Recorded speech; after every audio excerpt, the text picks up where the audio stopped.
દ્વારકા મંદિર સુધી પગપાળા યાત્રાનું પ્રયાણ કરાવતા જીતુભાઈ મોહનભાઈ કુહાડાને યાત્રિકો દ્વારા જીતુભાઈને ફુલહાર અને સાલ ઉઢાડી અને મોમેન્ટો આપી યાત્રાનો માંગલિક પ્રાણ કરેલ, જેમાં આજના રોજ રાત્રે શ્રી વેરાવળ સમસ્ત ખારવા સમાજના ભાઈઓ બહેનો દર વર્ષની જેમ આ વર્ષે પણ વેરાવળથી દ્વારકાધીશના મંદિર સુધી પગપાળા ચાલીને યાત્રા કરી અને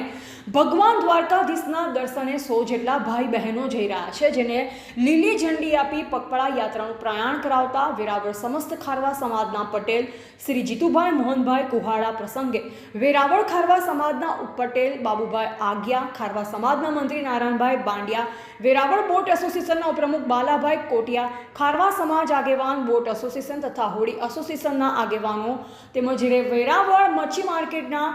નાથીમાં માનબાઈ બેન સહિતના અન્ય ભાઈઓ બહેનો બોડી સંખ્યામાં ઉપસ્થિત રહ્યા. રિપોર્ટર ઝુબેર કકાસિયા, સંબંધ ભારત ન્યૂઝ, ગીર સોમનાથ.